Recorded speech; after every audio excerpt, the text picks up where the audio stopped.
If you've ever struggled with manually copying dozens or even hundreds of Jira issues, I totally get it. Duplicating complex tickets one by one is tedious and painfully slow, especially when you need to recreate entire epics, stories, or subtasks for a new project or sprint.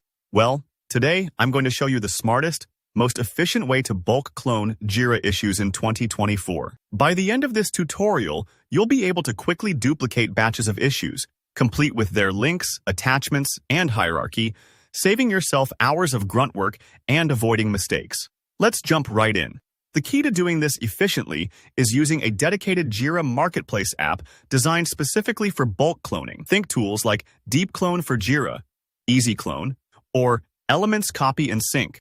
These aren't just one-click wonders. They handle all the tricky bits like copying over your epics, user stories, subtasks, even links and attachments without you needing to sweat the details. Jira itself doesn't offer full-featured bulk cloning, so these apps are a real lifesaver for teams that need reliability and power. First things first, let's get the app installed. Head over to the Atlassian Marketplace. This is Jira's official hub for add-ons, and search for your chosen tool. For this walkthrough, let's say you're trying Deep Clone, but the process is very similar for the others I mentioned. Simply click Install, and Jira will walk you through adding it to your instance. Don't worry if you're not an admin. If you don't have permissions to install apps, just ask your Jira admin, since these tools work at the site level for everyone's benefit.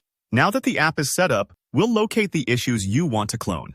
Go to Filters and select Advanced Issue Search. Here, you have two main options. You can use basic filters, such as picking projects, assignees, or labels, or you can use Jira Query Language, JQL, for more powerful searches. For example, if you want all issues in a specific epic from the last sprint, you could craft a search like epic x demo 123 and sprint equal 27. Take your time setting this up because the issues you select here are the ones that will be cloned, and you want to be confident you have exactly what you need.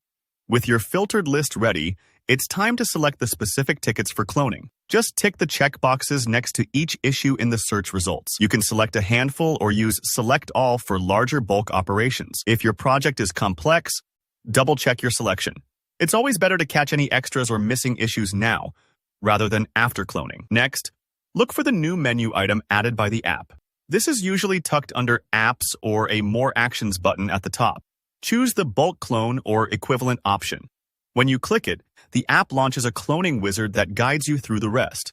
Here's where the magic happens. You'll specify things like the destination project, what data to keep, attachments, links, comments, and even add handy prefixes to tell your new issues apart. If you're recreating a template or kicking off a recurring project, prefixes can be a real game changer for keeping your Jira board organized. Once you've dialed in the settings, go ahead and execute the clone. Depending on how many issues and attachments you're copying, this process might take a few seconds or a couple of minutes. Totally normal, so don't worry if it's not instant. The app handles everything behind the scenes, relinking subtasks and copying over fields, so you're not left with messy or incomplete issues. That's all there is to it. Bulk cloning Jira issues with a marketplace app is truly the simplest and safest approach. No more manual copy-pasting or risking data loss. If this tutorial helped, smash that like button and let me know in the comments if you have any questions or want to see a walkthrough with a different cloning app. And of course, subscribe for more straightforward tech guides that save you time and hassle. Thanks for watching and happy cloning!